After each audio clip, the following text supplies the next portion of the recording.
Vous êtes le meilleur person de français à la monde. Vous êtes le meilleur person de français à la monde. Vous êtes le meilleur person de français à la monde. Vous êtes Yo guys, what is going on? Welcome back to another video. And today I will be teaching you how to speak French in just a couple of minutes, because if you're an English speaker like me, which I'm just assuming you are, then you will understand that French is quite difficult to learn and understand. But obviously you're probably thinking, who am I? Like, I'm not even French. I'm an English speaker. I have no French heritage. Nothing. Guess what I have, but none of you don't have. Feast your eyes on this. Yeah, that's me. I have this. I have the French dictionary right here. This has all French knowledge that any human will need to learn French, basically. So yeah, I'm pretty much a professional. So let's just start with the very basics. You go to Paris, you go to someone and you say bonjour. You know, once you said bonjour, they're gonna think you're gonna blend in with the society of France, because everybody says that word. I don't know why everybody says that word, but that's what they say. They'll look at you and be like, that guy right there, that guy is French. And you gotta slide in with the ça va.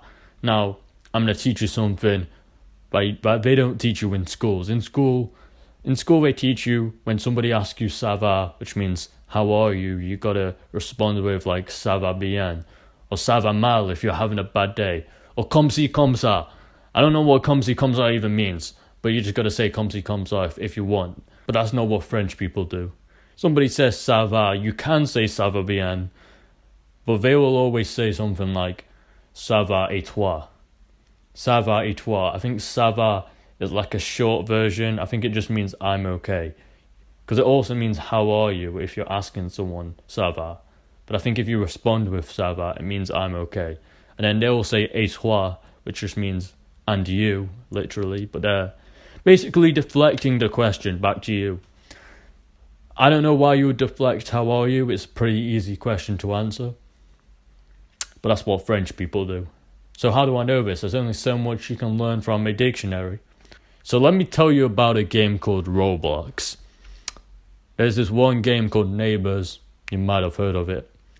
You can change the server. It's like a voice chat server where it just puts you in lobbies with random people. You can change the country of your server, and I will play the game sometimes, and I'll change the servers to French, just so I can speak to some French-speaking people.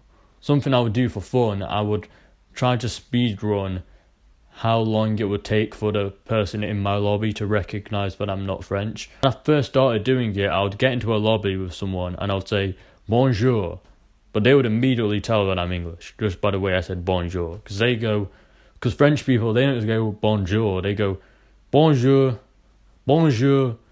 That's how the French guy was telling me to say it, because otherwise it just sounds like I don't know what I'm doing. So when you say bonjour, don't say bonjour, say bonjour, bonjour, because you're supposed to sound happy, even though French people are never happy. You know, I'm not a French person, but they don't sound happy.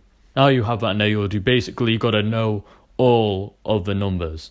So I'll just give you a quick run through them. You have 1, 2, 3, 4, 5, 6, 7, 8, 9, 10, 11, 12, 13, 14, 15, 16, 17, 18, 19, and 20. That's basically all the numbers. I mean, realistically, you don't even need to know any more numbers, because like, you're probably broke if you're watching this video and you don't even have more than 20 euros. FYI, euros is the currency they use in France. Because realistically, you go to a shop, you'll be like, je vais aller le magasin et je vais acheter les vêtements et j'ai seulement €20, and that's about it. You basically only have €20. I really like the language of French, but I actually have no French heritage, and I've never been to France, or I don't even speak to French people, so it's like, for me, it may look like I don't know French very well, but it's actually just because I just don't hang around with French people. I just don't have any, like, I'm just a crazy guy who wants to learn French. And it's like Napoleon Bonaparte. Like, me and Napoleon Bonaparte are very similar people, because he was Corsican. Corsica is an island next to France. But the people there speak a language called Corsican. It's similar to French, but it's not the same. Napoleon grew up and he spoke that language of Corsican. When he was 10 years old, he was fluent in French. He went to France and then basically, you know the story from there, he became the leader, and then he conquered the entire world and became the greatest guy in history. And that's basically me, basically. Okay, my recording keeps being weird, so we're just going to cut the video short here. Just remember, when you stop speaking to somebody in French, just say au revoir and walk off. You don't need to hold that conversation if you don't want to. So yeah, go out there, learn French, and au revoir.